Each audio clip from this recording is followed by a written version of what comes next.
in the head-to-head food at this point, because this roster technically on paper, before we get into this map, they're only going to run practically one duelist. So that's going to be Food playing as a Phoenix, Crashes should be playing as an Omen, Brax as a Cypher, AZK switching away from a Sage to a Brimstone, and Skadoodle as a Sova. So you're going to have to count a lot on Food to get those entries when they take over the attacker side. And Sealy, let me just remind you for one quick second that this is still the quarterfinals. There's still so much action left in the FaZe Clan Valorant Invitational, and I'm excited to be here alongside you, calling some of the action. Definitely. And there's still more coming up after this. We got some lower round, lower finals matches that we got to get through. There's a lot cooking in this tournament. But so far, I'm excited to see what TSM and T1 have to offer. Regardless of who falls, I think both teams have played a competitive and fun series. Yeah, and now as you can see here, as 17 seconds left on the clock. Actually, we have a pause. I was going to count it down in my head as I saw 18 on the clock as I look back on my screen, but we do have a pause to start things off, but we did see that the lineup is as we called it for T1. Then we'll look at TSM. I didn't get a chance to glance at too much on there you go. That hasn't changed on their, or that has changed on their side too. So they kind of switched over Hayes to play an Omen at this point. And we've seen yesterday how Hayes had like a 400 IQ play inside that mid side for the defenders. But I haven't really had a chance to see how TSM really plays on the attacker side of Ascent. And this is where that first test is going to come through. You know, one of the biggest question marks for me, and you kind of highlighted it before, TSM, when they lose hard. Yep. But the counterweight in my head is this fact that TSM have had such a great confidence boost. Split was close. They were able to at least crawl their way back in, and T1, they just were like, just get out of there. They tried to push him out. It was hard. It was difficult, but they obviously ended up doing it. And then on Bind, a map that T1 picked. But I mean, if you think about it logically, Haven's banned. You try to win the map pick against TSM, and then you do, well, then Bind doesn't look that bad. If you lose it, you can just take it to your best statistically proven map for T1, and that is Ascent. The fact that we're starting off on defense, the silver lining for TSM is to win the pistol. That's probably what it's going to boil down to. If they win it, they can probably garner enough momentum to maybe, put us 9-3, 8-4, and that's good. That's you're taking T1's ability to push it to the end faster than they need to. So keep your eye on that. Keep your eye on the pistol. I know that they're just pistols, but there's a lot riding on it for TSM to come out on top. No, definitely. And when you were talking about what was going on here for this matchup for TSM versus T1 on Ascent, yes, they're going to the map that they choose a lot for T1, which is going to be Ascent, but the same thing is for TSM too. They've played this map 27 times, and if you're looking at the Spike.gg, they're basically a 78% win rate right now, 21-6. But when you're also looking at the head-to-head for T1 versus TSM, they each won one on each side. So they're kind of 1-1 in the series in this rivalry on this map. But the thing is, like I said, when you're looking back at the past matchups, so this is twice that they met against each other on Ascent, and both of the times were on the T1 NSG Valorant Showdown. So that means that you kind of have to take that with a grain of salt, because they had two different agent lineups on that previous on those two previous matchups. This is a whole new ball game now with the agents that they have into this one, and that's why it's going to be even spicier, because we're still playing into the unknown of this map. Yeah, I'm just taking a quick second to actually look up what some of the score lines were on that map, because it was the only map that I think T1 were actually able to be victorious. And back in those days, it seems like I'm making it sound like it was forever ago. That was when Ascent somewhat felt like it still could be attacker-sided, right? Yeah. People were struggling to figure out statistically, how does the defense work? How do we make retakes a lot easier? Because you and I have even casted teams that just forego space and be like, okay, we're going to play passive on B and we're just going to play retake, or vice versa. We're going to play passive on A and just play retake. And for defense, sometimes, I'm not going to lie, that works. Yeah. So we'll see what ends up happening. T1 had a great attacker side, but since then, the map is now defender-sided. Sabrosa, early pick onto Food. Whoa. It's actually going very well here for TSM. They break open onto the site. They find 4 picks here. We're sorry. Actually, yes, that is TSM.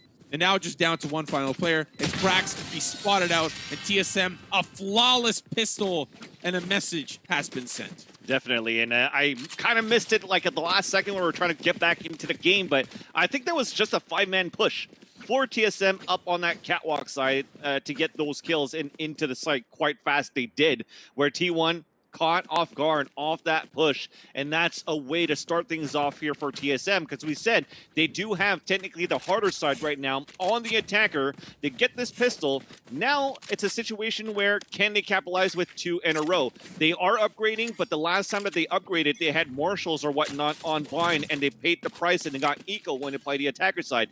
This time it's going to be a little bit safer. We are going with Phantoms and Spectres to try to get those kills long range instead. Meanwhile, though, for the defenders, they do have Sheriffs and Ghosts to work with right now for Brax and company, and Crash is the first to crash and fall, courtesy of Sabrosa.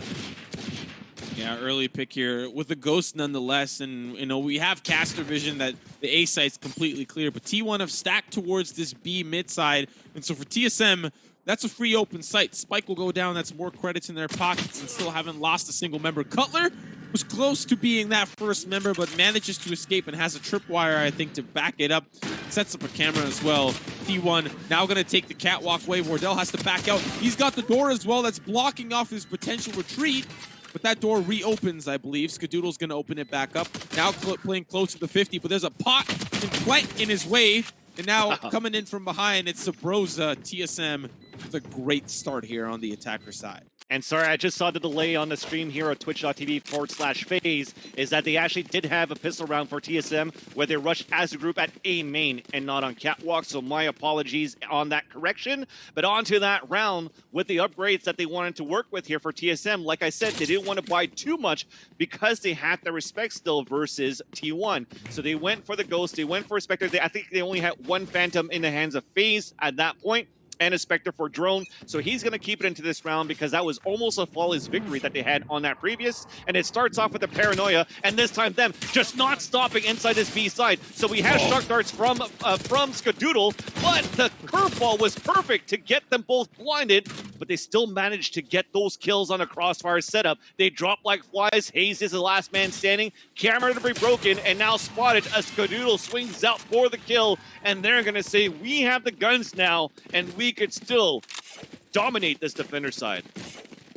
No, I was gonna say what you made a mistake. Casters never make a mistake. That's true. What do you mean? Yeah, casters believe what I never say. make a mistake. Yeah, just believe what I say.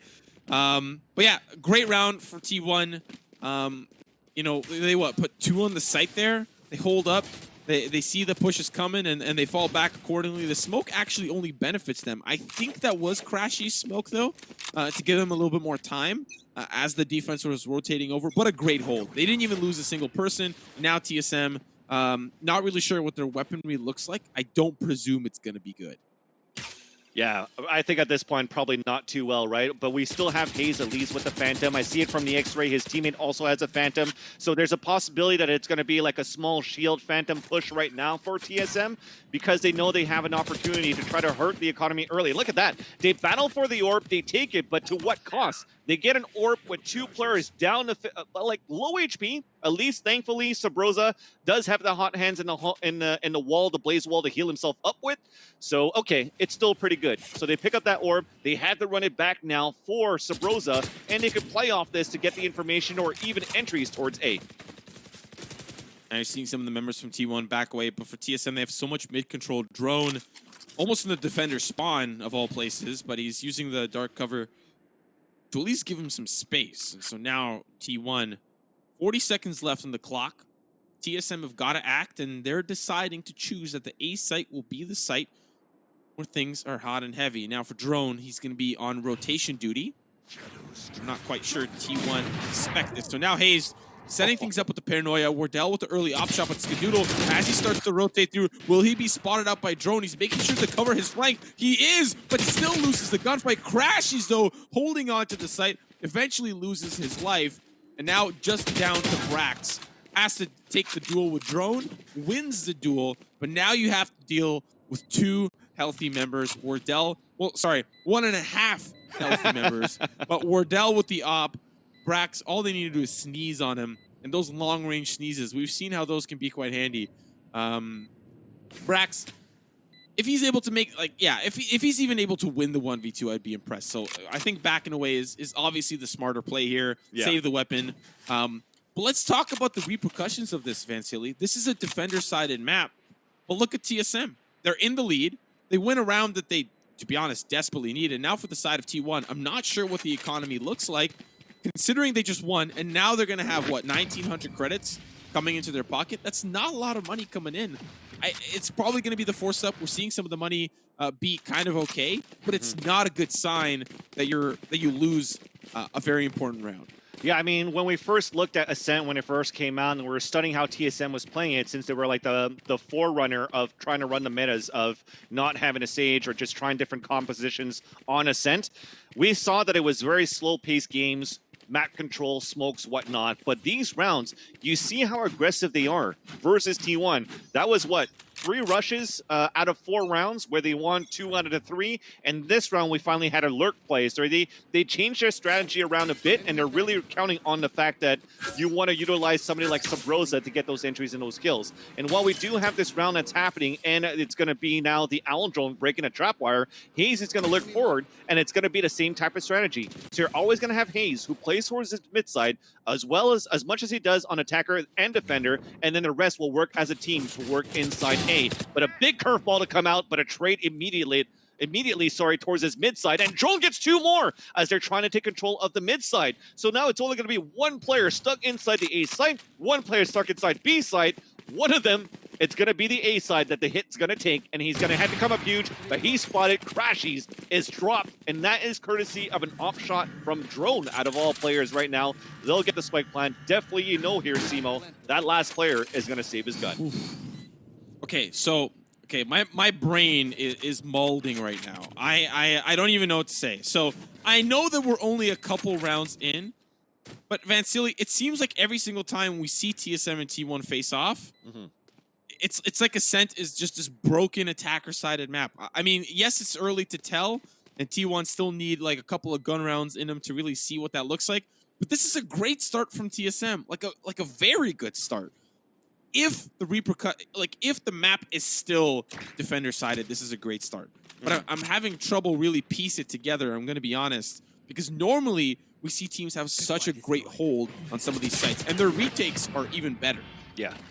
No, definitely. And one thing I'd like to add as well as to how it's changed a bit, why maybe we don't see Sage compositions on a map like Ascent, is just due to the fact that when you're looking at this lineup, you're really banking on the duelists to get the entries. What type of duelists do we see so far on Ascent? We have a Phoenix, and we have Reyna as well that can be played from other players, such as Roka from Bloom that we saw earlier on. And I'm pretty sure Asuna also likes to play the Reyna for Immortals on this map. What does that mean? They get the entries. Reyna could get a Devourer and actually heal herself back. Phoenix, Hot Hands, and a Blaze Wall. He could heal himself up. So while they get entries, and if they take control of that, that gives a chance for them to still get healthy players into the site. So instead, you drop a Sage where you could change over for more information with another controller, or you do play these double smokes that could really help out. You could see now for TSM, really having this Omen on their side is definitely the key to one of the winning ways. And of course, keeping Wardell onto the Jet. Now Subroza and Hayes getting to 3 openers towards his mid side, and just like that, they're on a 5 versus 2 here, Simo, with not much to work with. And TSM feels like Brock Lee. They're just taking off the ankle weights. They're ready to fight. I don't even know what's happening.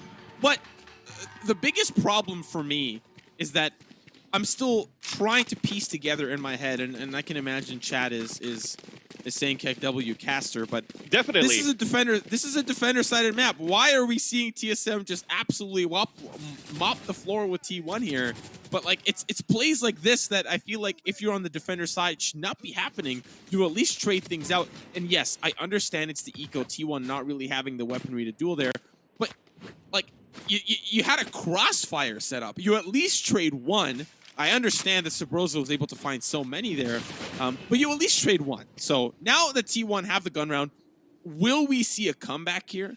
Is there a possibility for a 7-5? That is my biggest question. Yeah, so as we had a nice video from the Sentinels calling out the casters on Sentinels not being as good as we thought they'd be, TSM is probably going to do the same thing for me at this point. But we do have a run it back from Subroza. He does get the kill onto Crashies no matter what, as he was nearsighted from a Paranoia. But Food is doing the same thing. He trades it off for Dell onto AZK. The run it back is now Food is stuck. He opens the curveball, but a trade still comes in. So we do have a 2 versus 3 situation, but a 2 versus 2 on the site. At least the Owl Drone's going to give that position away, but the spike is still towards the wine. So what we could do at least is have Wardell fall back and maybe make his way towards the B side while we still have the lurker of Haze under the Heaven side. So actually, he is committing into it. An off-shot miss by Skadoodle.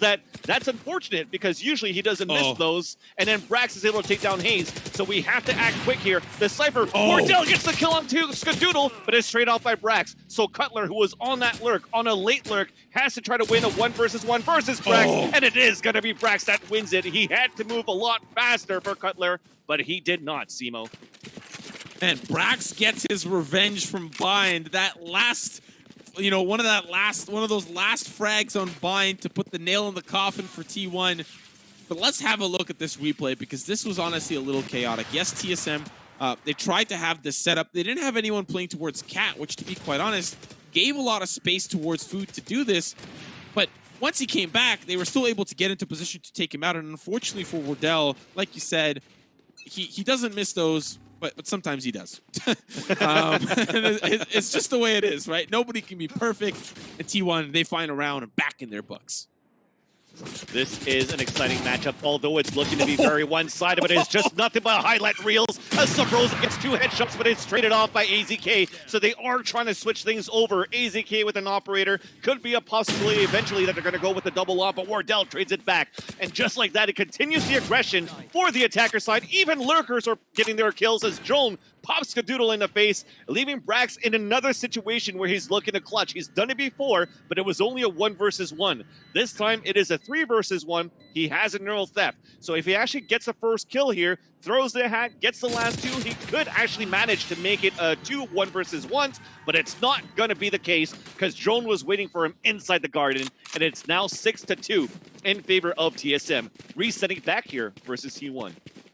Listen, I feel like the worst caster ever. Ever since that matchup that you and I casted during the T1 Valorant Showdown, it was T1 versus TSM, and I was like, oh, wow, this is attacker-sided. T1, they had such a great time, and then they just closed it out. TSM still had some competitive rounds. But since that match, I'm like, yeah, a sense attacker-sided. And I see teams just wipe out, and the defense just too hard to break through. Is this just opposite day? Is this an episode of SpongeBob that I haven't seen? Because this is nuts. It's definitely Stranger Things. Yeah. Okay. You got me there. T1 though, they're gonna need some better weaponry than just some of these Stranger Things. I see a shorty in the hands of Brax, but now TSM looking to clear out some of these angles towards this B site. But T1, they're ready. The defense has arrived. Vansili, how are T1 going to defend this push? Well, you see that they really want to take the advantage of pushing towards the spawn side for the attackers, so they smoked out towards the lane. They get the Owl Drone for the defenders, but as they take control of the shed and the market side, they're forcing the defenders to push through their own smokes or even through Haze's dark cover, and they're just getting depicked. And it works out with a flawless round, a perfect execution for TSM. 7-2 right now, as it's the worst hand dealt in poker, and you can see that it's the first scoreline to see T1 play here on the defender side. I'm still going to stand my ground as to see towards this mid-time of the meta that defender side is still a very comfortable pick for a lot of these teams, right? 95% at least from what I've seen in terms of vetoes, map picks, defender side, at least in this tournament. I've seen nothing that's been happening in the FaZe Discord at discord.gg/FaZe, by the way, that it's all been those teams that always choose that defender side first.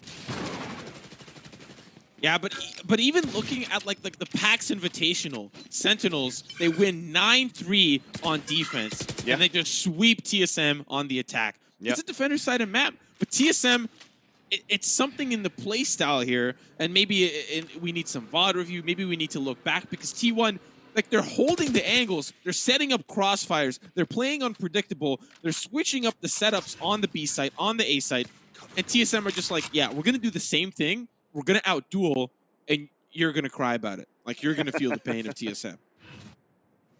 They are definitely feeling the pain here, Simo, at this point. 7-2 as they're still moving forward, and a run it back here, possibly to be a fake. You can see it. It's him by himself. Subroza going with the curveballs. He's already pulled out 2 players towards that market side, and the third to rotate, as a walker at least, though, and the rest are still looking to execute towards A. But there you go. That rotation already comes back from AZK towards that garden. You have the smokes and the paranoia coming out here from the defender's side, as Crashies does connect, but Joel still gets the kill onto Food. As the Cyber Cage dissipates, AZK already on a rotation, gets 2 kills, drops the spike carrier, but it's gonna be redeemed and picked up here by Cutler very soon. You still have Crashies inside the site, but they are still committing towards this A side with 20 seconds left on the clock. They have to. They have to get that spike down. Crashies, though, is going to deal with the generator player. It's Cutler. He comes through. And now spike going down. 14 seconds remain. But now that that spike's in, Brax going to do his due diligence and take out his alter ego. Now the 2v2. Let's see how Brax does it.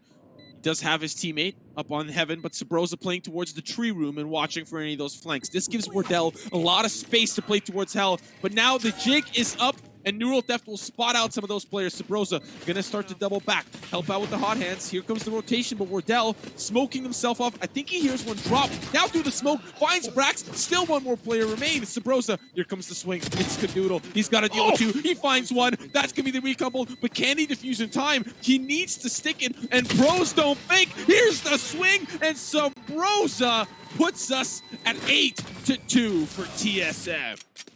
That is amazing. A great round there on that 2 versus 2, pretty much. I thought it was going to be such a good position for Wardell when he made it down towards that Hell, right? Because when Brax actually got the kill onto Cutler, yes, he saw Cutler get picked off, but I don't think he saw Wardell made it towards that Hell side. Thankfully, though, he had a Neural Theft from his own, and he threw that hat, and both positions were given away, so the advantage then came back towards T1 on that retake. But the way that Subroza played it, hot hands towards that ground, and a Cloudburst coming in for Wardell makes it easier for Wardell to stay alive as they're pushing down on that rotation, and it just did a great job to sandwich the last 2 players and get that round. So this round now, 8-2, you see T1 gonna be on a save round as the first one fell down early towards this B entrance, and it's looking to be so far an open B side, one lurking towards mid. It's gonna be Cutler playing that information, trying to get as many kills as he can. He's only able to take 1, but could give that call that there's 2 players on that mid side, and the third one now should be maybe spotted towards that market, but he's going to play it a little bit more passively as the Omen right now. And Subroza, he's going to be anticipating a push forward, going to find 1. There's the spray transfer, still 1 more remains. It's Crashies. And that's another round here for TSM, looking to take us potentially to double digits, but of course for T1, 3 ultimates available, and the weapon round to boot. But on the opposite side, Subroza, 1 away from running back, Wardell, 1 away, Hayes as well, 1 away, and Skadoodle. So a lot of ultimates potentially could come into play. Expect a lot of orb control, and already you're seeing TSM poised towards the fish market. But having a look at the replay, it's Subroza just in the right place at the right time and sees a lot of those T1 members in translation towards that B site. And so now, the last round of the half, Vansili, T1, they're anticipating a push from TSM towards the fish market. They've done it every single round, but still the paranoia works out well. And they don't even need the aura point as Subroza now has run it back. Expect that to be used to clear it out. And Food, he's got one of his own. But will he spot Wardell? I don't think so.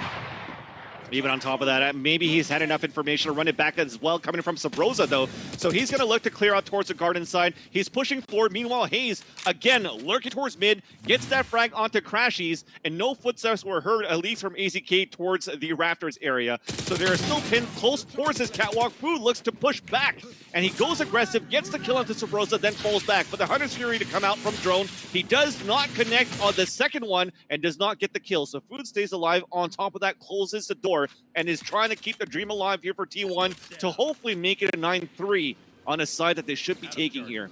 Owl Drone is going to spot out AZK, forced to fall back, but Food's still in a great position from A main, so they can still pinch in towards the attacker side. And that's potentially all she wrote. The 4v2 Brax now rotating back towards with the Opits Food as well, who's been really holding down this location here, but really nobody's come to contest him. And so I don't really know if they anticipate him being back there. That's going to be one that comes easy, but still has to deal with a couple more players. Spike is down, and unfortunately Flashes himself, he does have the Blaze Wall to heal himself back up to full. Now reloading the clip. Brax, though, has to be careful as Wardell has control of Heaven. There is going to be a tripwire that he's got to deal with. Tries to spray through, but blindly through the smoke. It's Wardell that sends through to the graveyard, and now the 1v3 from the shadows will come through. It's just a debate. But now I think TSM, they're going to take it to double digits. 2-10. What a great half from them. Brax looking to move forward, but they're closing in there on that garden. He spots the barrel of the gun and just goes for 2 quick bursts in the face to execute Brax. And like you called it here, Simo, 10-2 on the half. Not something that I expected here at this point on the first half for TSM. Definitely the coach is probably going to DM me later saying, what the hell were you thinking? Going against us here on a map on Ascent. Probably the same thing for chat, as we do have 30,000 just hanging out, molding over the calls, but it's okay. I love to be wrong when we're seeing such a dominant performance from TSM at that point. I'm wondering what the strategy here for Subroza as an in-game leader. So far for me, in my head, I'm thinking Subroza saying, guys, just play off me. Let me try to get a kill, we'll work off it. Because so far, the amount of first kills that he's had in this matchup, it'll be nice to see actually the final scoreboard of this matchup to see how many first kills Subroza is able to get, at least overall in the series, if they continue their dominant fashion on the defender side. Yeah, that'll be kind of the biggest question mark for me. You know, considering Subroza's taken over that role for Drone, and now we're seeing an early book. Subroza, speaking of first blood, that's going to send Brax. Of course, there is the refrag, and so now the 4v4. And, you know, we haven't really talked about this, but if TSM win the pistol, it could potentially put them at match point. I mean, we have said this is a defender-sided map, but we've seen previously at the T1 showdown that T1 play a pretty mean attacker side too, and it was really ultimately what what put TSM in a lost position on that first map. Wardell going to find another one. Now it's the 3v4, and this pistol's already looking real good for TSM. That's right. A 3 versus 4. Spike Elite still up now for T1 as they're regrouping now from this mid side to B main. Only one player playing in there, but technically the camera is going to give enough. So Cutler at this point, you see how passive he is towards the spawn side. So he's going to play the camera, tag a few guys, probably let them come in because look how far his teammates are. They're putting so much aggression towards the A main, watching from the catwalk side. So he's okay to let these guys plant. And then he's just going to wait for his teammates to rotate back. Just going for a couple of bursts through the smoke, not able to get any kills. Now he's falling back towards that spawn, and it's actually going to be 4 players that are going to move through here towards the spawn side into B. No, I think that was a tripwire that was able to see Food pushing in, because I was like, how did they see him? How did they tag one? I think it was they had the camera too. Color was playing the camera towards B main. I was like, how did Drone send an arrow all the way across the map? I was like, that's impressive. But now they push in, a shot's going to start to come through. They need to be careful because already TSM's there. They find 2. 1 more remains. He's backside. It's Food. And down to the graveyard. The muck of the swamp here. He goes as TSM put us 11-2. Vansili, if you told me that this was going to be the scoreline moving into the second half, I would have not believed you. But I don't believe myself right now. Yeah, but like you said, like statistically speaking, T1 they had the map veto. They won TSM's map pick. Like statistically, things were going their way. They even won the coin flip on Ascent and chose the side that they want. And so here we are, near the end of the road, and T1 are not looking as good as we had even originally anticipated. Yeah, definitely. But I don't think necessarily it's like T1 looking good, but it's just how good TSM is on this map with how many, again, opening kills Subroza is getting for the team. Because we do nothing. He's getting kills on rotation as a lurk. That's pretty much it. So far, we usually talk about how good Wardell is on that operator, playing that attacker defender side, whatever it is on Ascent. But his name is barely screened, as it's just right now Subroza getting the entries. And now they're splitting into this site again on the retake for Tia. So it's a 5 versus 5. It's going to be a bloodbath here, Simo. Yeah, it's going to be Wardell that finds the early pick. It's not Subroza. Crashies. He's going to see one. Sprays with the Spectre, and it works out well. AZK as well. It's only Subroza that is able to answer for some of the spins that have been committed by the other members. But now as they jump in, it's Skadoodle and AZK that defend the site. And they deny match point here for TSM. And still have that buffer. They still have that 1-round buffer. I'd love to see the scoreboard just to see what the economy looks like, because normally you don't lose that round, especially having all the weaponry. And now that T1 get to upgrade, TSM correct call. Immediately down to the save. Let's just not risk it. We've got a lot of rounds that we can still play. And they'll be in a gun round in the round to follow. Yeah, even on top of that, when they had shorties or whatnot on that second round, they're even deciding to go for nothing at all, with the exception of Sabrosa. Okay, never mind. They know the purchases aren't that expensive, right? A Ghost at 500 credits, a Shorty at 200, and it could still do a lot of damage. So what they want to do here is hurt the economy on T1's side, maybe salvage even some Bulldogs if they could, and they're using these pistols because they want to take control of A side so they could take the orb. So they don't mind sacrificing each other just to get that orb, and it works out in their favor. They've lost 2 players on top of that, but look at the overhead. At that point, I think they wanted to get the Blade Storm for Wardell so he could pop it out and actually go for a couple of kills. Should T1 have not pushed that many players or have that many players watch that flank here, Simo. So if Wardell was able to get that, then cool. But as Wardell dies, no matter what, he would have had the Blade Storm into the next round. So I do respect the gamble that they had for TSM on that round. Yeah, and now for Wardell, if he decides to go back down to Eco at some point, he's got that ultimate that can really make a difference, and we've seen him be that difference maker, Eco round or not, right? We've seen that Blade Storm come through, and impactful it is. But Wardell, I think he's looking to use it this round because he's got the Shorty, and maybe looking to try to save for that operator as soon as possible. And on the defensive side, that's where it's really going to work out anyways, right? So look at the updraft here, at least trying to send one of those flying through. I don't think he lands anything, and now getting a little bit more involved with the Shorty. T1, once they know that Wardell is there, they back away and want nothing to do with it. And in some of these cases, you don't want to deal with the star player and you know exactly where he is. It's time to head home. Let's go to somewhere completely different. Yeah, and it seems as though they're still going to play it slow right now for T1. Sabrosa is looking to play through the dark cover that was thrown here from Crashies as Wardell is going to push forward, and he does get the buckshot into Food.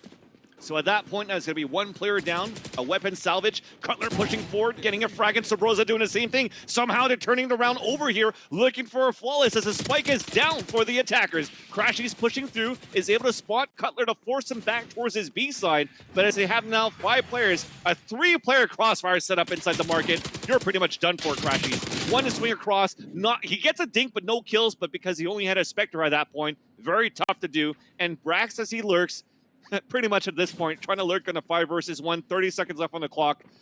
You're looking at map and series point here for TSM, and we thought this was going to be a banger. It is a banger no matter what, but at least a closer matchup on this third map that we haven't seen so far. T1 able to pick it up. Okay, let's play devil's advocate here for 1 quick second, okay? We saw on Split T1 have such a great start on that map, right? It's very convincing. But then once they swapped sides, TSM just turned up the juice. There was, and I mean, it brought it close. It brought it within 13-11. But originally we were like, okay, T1, all they got to do is just clean this up. They had a great half. TSM are struggling. They even lose the pistol, I think, to start that off. It was just not good, right?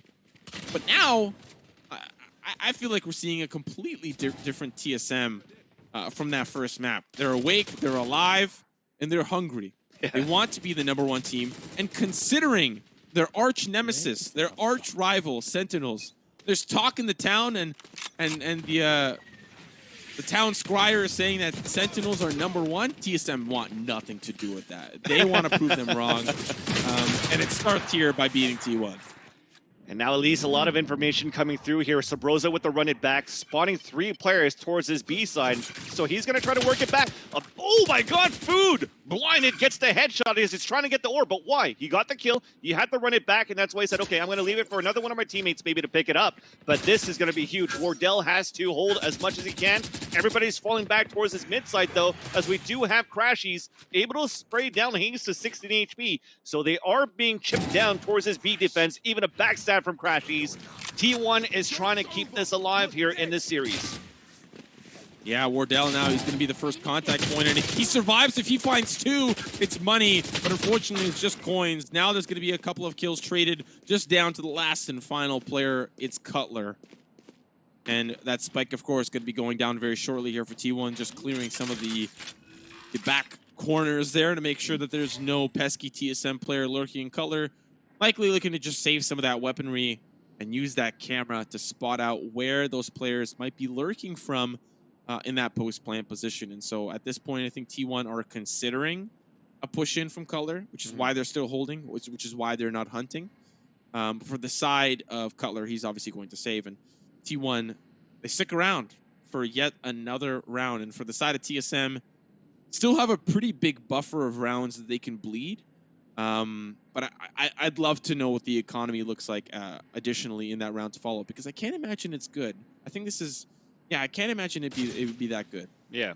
But that's why you're right here at this point, Simo. They could afford to bleed out a few rounds. As a TSM fan, you're like, we really want this to finish 13-5, 13-6, whatever, as fast as we can. But for TSM as the players, all they want is the map. Winning the map, whether it's 13-11, 16-15, or 16-14 rather, TSM just wants to win the series so that it could continue the rivalry to stay on top versus T1.